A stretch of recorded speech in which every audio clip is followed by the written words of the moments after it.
I'll just start by saying the following. I, myself, am a digital nomad. I keep a place in Montreal. I should be, as a Canadian citizen, paying taxes there, but it is such a dump, they're not going to get $1 from me. So I also keep a place in Vermont, and I'm telling you, my neighbor's kitchen is in Canada. So I keep this little trick where I get to be near all my friends and family, but in another place. And then I go to Barbados for the winter.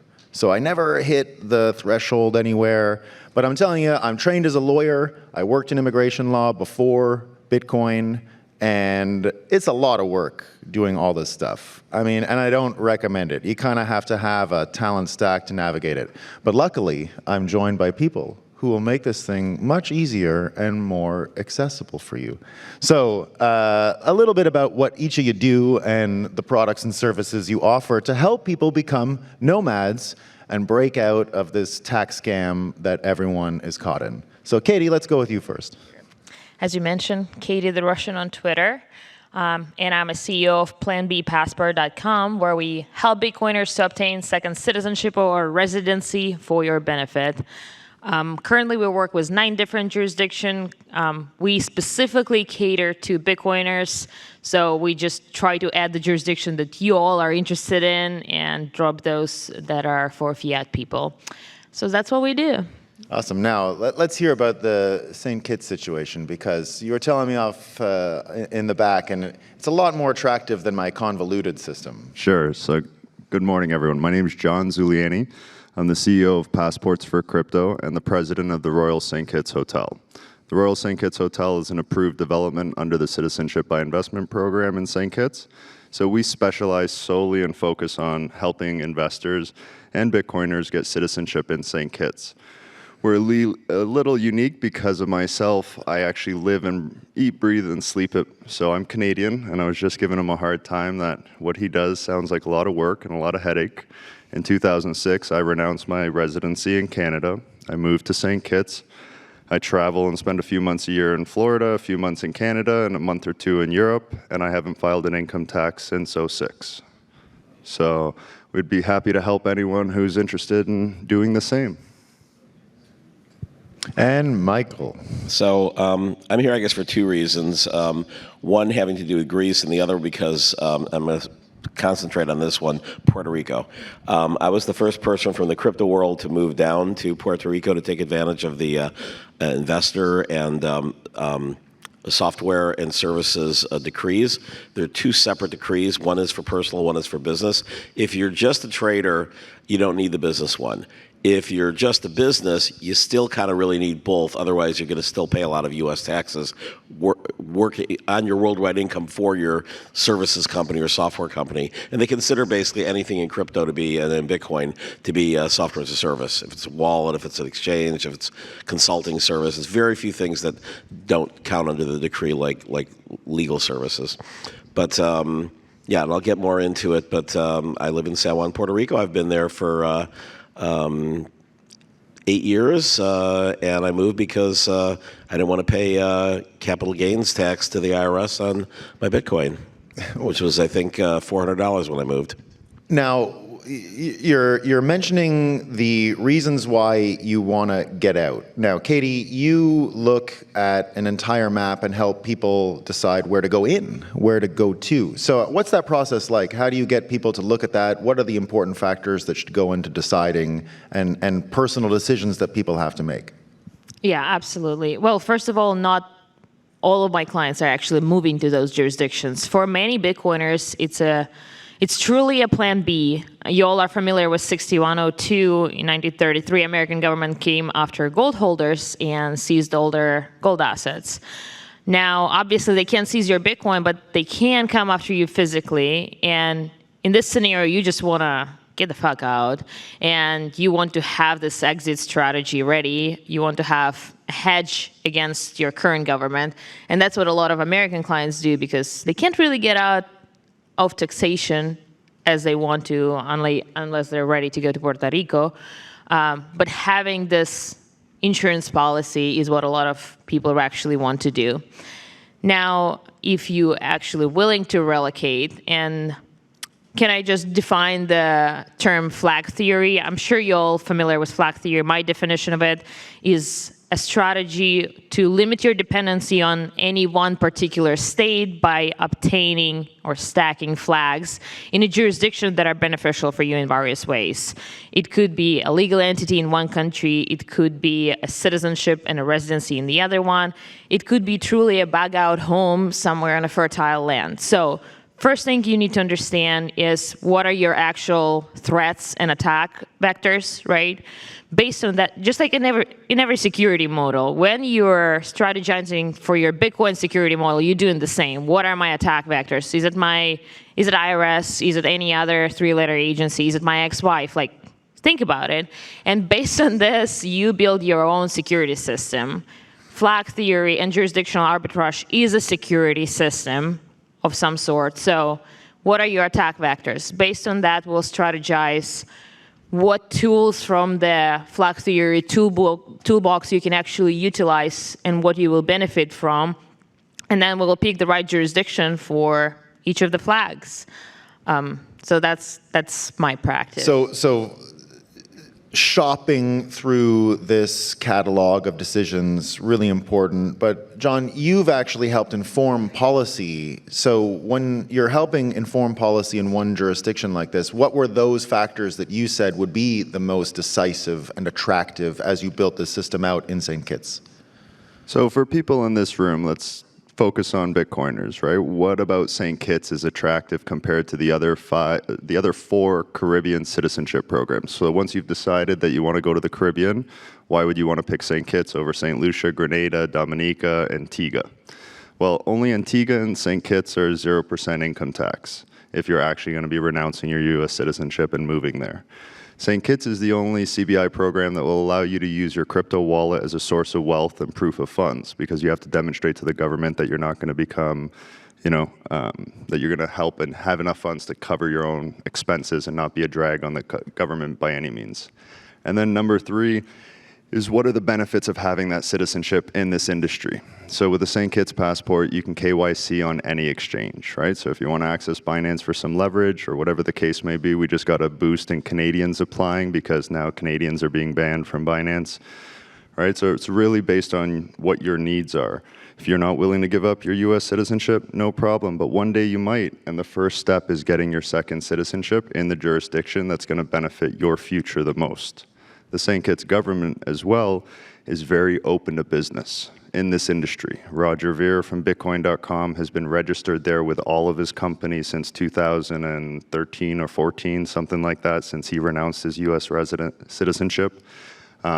He was able to get his visas to re-enter the US, 10-year multi-entry visa, even after all his drama. So like it really does, in my opinion, but I'm biased because I own a hotel there and that's where my business is and where I live. St. Kitts is the best for everyone in this industry.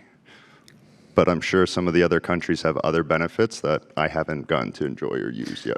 And Michael, you're a representative of a whole movement in the industry. What is it about that place that made it so attractive? And were you involved in creating any of the policies that made it attractive, or were you involved in trying to fight from changing policies which made it less attractive? The latter. So I'm one of the founding members of the Puerto Rico Blockchain Trade Association. Washington lobbyist Keiko, who moved down, and not Puerto Rican, not really from Bitcoin, just came because she saw like an issue, and her slogan is, if you don't have a seat at the table, you're the meal. And so she basically got, me and David Johnston and David Bailey and like a number of people who are down there to basically, give 25 grand. I paid in Bitcoin. I was paying Bitcoin. To basically go and stop the, there's two parties in most systems, right? And in Puerto Rico, there's actually 5 parties, and none of them are Democrats and Republicans. There's the PNP, the PDP, and 3 independence parties. The PNP is basically, we want to be a state. They actually don't want to be a state, but they want to be elected to say they want to be a state because that's the prevailing opinion, so that they can be there when the money comes in from the state and then kind of disappears no matter which party's in. But so there's a lot of corruption down there, like many other places. But, it's a situation where the independents, who's ever out of power, tends to use this as a political football, and the independence guys just want us off the island. They're just like, they want to turn us into Venezuela. And hey, we'll free everything. And so we've been fighting the FUD that we're down here, stealing land from Puerto Ricans and things like that. Since the act happened in 2012, and I was the first person to come down from the Bitcoin world in 2016, there's now 800 people who've come down from the Bitcoin world. That's about, out of a total of about a little over 4,000. So we're about 20% and growing. And the average person that went down there has employed 8 people and has bought over $1 million of property. And there's one early Bitcoiner that has gone down and bought 100 acres in Calabria. He's going to turn it into like hotels, and he's bought I think 20 industrial buildings in a blighted area of next to Old San Juan. And it's really been remarkable because Condado Beach, which is now some of the most expensive per square foot in the entire Caribbean, was blighted before this. They literally, the historic Vanderbilt Hotel was going to be torn down. And instead, now it's like, booked every night at $700 a night. So, I think it's really, you still have to fight for your rights. And I'm really pleased that there's such a strong, Bitcoin community in Metro San Juan. So, Katie, we've heard the specific expertise on 2 attractive jurisdictions. You provide this navigation around the world about what is attractive, which areas offer these flexibilities.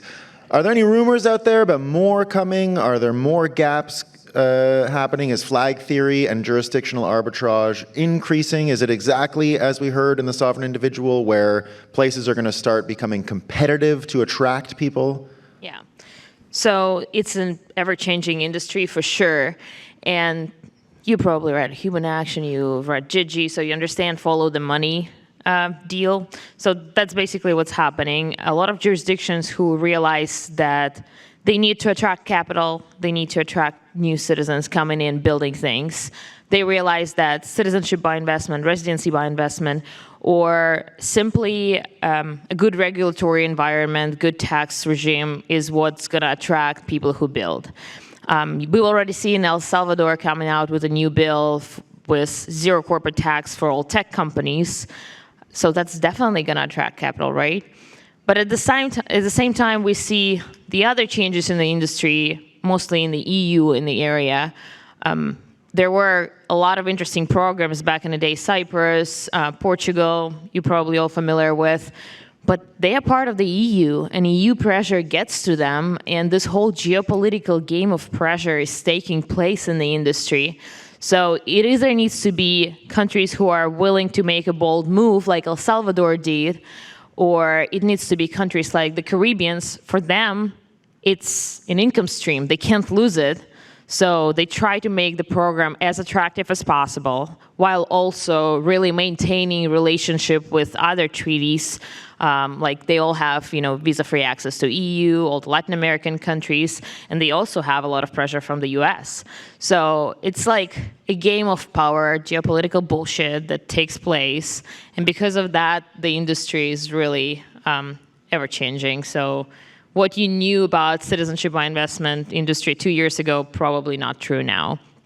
So things are changing, perhaps in the long term. They cycle in quick succession of changes, but there's still timing, which is a big issue just in the actual year you're making those decisions. And I understand that is one of we were talking off stage and you guys were mentioning timing of when one would conduct one of these moves is vital. So Michael, what do you have to say about that? Because some of these things, particularly, for example, Portugal, which has been very popular, they've had something like $9 billion invested in the real estate.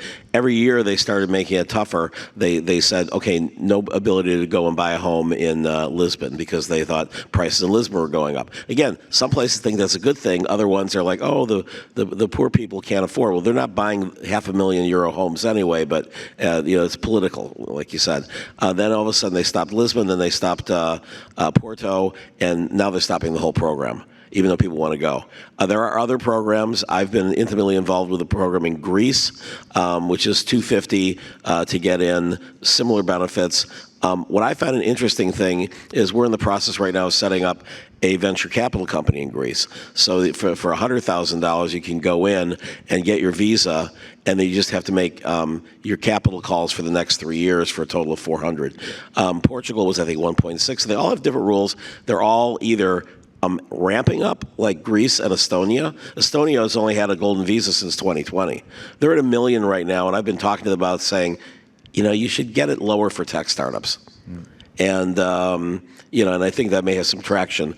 And so I think EU, you're correct. You're not going there for political freedom at all, because they do have the EU, although, the way they enforce things is going to be lighter in a place like Estonia than it is going to be in, say, Germany. And they all have their own individual tax laws and et cetera. But for Americans, the only place that you can go and not have to pay on your global taxes without renouncing is Puerto Rico. And one of the things is they count, if you're there for the full year, you pay zero tax from January 1. So if you move today to Puerto Rico, since it's still in the first half of the year, and you made your 183 days, which includes some nice little tricks like 1 minute a day, like tomorrow I'll be in Puerto Rico in the evening, and that'll count as a full day, as long as it's 1 minute. And as long as you do that, then any Bitcoin that you sold on January 2nd counts as zero tax. Well, so big timing there. And John? I would say the focus should be more on your net worth than necessarily timing. I mean, timing's obviously crucial, timing the bull market and your overall net worth. But if you have a $2 million net worth, spending $250,000 on citizenship might be not the smartest thing for you at 5% of your overall. If you have a $5 million net worth, it starts to make a lot of sense, and you should seriously consider it. If you have a $10 million net worth and you don't have a second passport, I'm sorry, you're an idiot. It's like, it just goes without saying. If you don't want to buy a citizenship, a life hack, if you're single, any single guy in here, focus on dating someone from the country you want to get additional citizenship in. I happened to marry an American. I didn't want her citizenship, but I could always get it if I want it. So it's a good value add when you're considering who you're dating. I heard a new one recently, which Argentina, if you have an anchor baby there, it uploads to the parents. So people are going to have... I think Brazil is the same way. Okay, very interesting. Yeah, very interesting. So of course, Brazil is a little bit better in terms of hyperinflation than Argentina, although your Bitcoin goes further Argentina. Yeah, that's true. See, there's details like that you need to be careful, because some of the citizenship programs in the Caribbean, even though you invest in it, if you have a child, that child won't automatically get citizenship. In St. Kitts, the child would, but in other countries like St. Lucia, for example, the citizenship doesn't pass down. So you're not treated quite as an equal citizen. Again, why I'm biased on St. Kitts. And Katie, we have just a minute left here. You had a really interesting insight on timing, and I want to make sure everyone hears it, knows about market cycles. Yeah, I basically cater to Bitcoiners, and we've all seen cycles. And last bull market, I was extremely busy because people were starting their process at 65K. And then by the time you get approved, that's where you actually put down the donation or complete the purchase of the real estate. And at that time, we were already at 20, and all the Bitcoiners were like, damn, that was wrong timing. So when you're trying to, quote unquote, time the market, make sure you start the process probably around 8 to 10 months, and you will always be able to delay the donation if you have to, if you have a good reason for it. So that's something Bitcoiners really need to consider. Well, thanks a lot, everyone. And I just got to say, the separation of money and state begins with taking the money out of the state. So thanks for everyone. Thank you. Thank you, Miami, for the last 3 years in this amazing city. The whole world shut down, but Miami welcomed us with open arms. We want to show Bitcoin to the whole world. We are taking the conference on the road to set the stage for Bitcoin in a new city.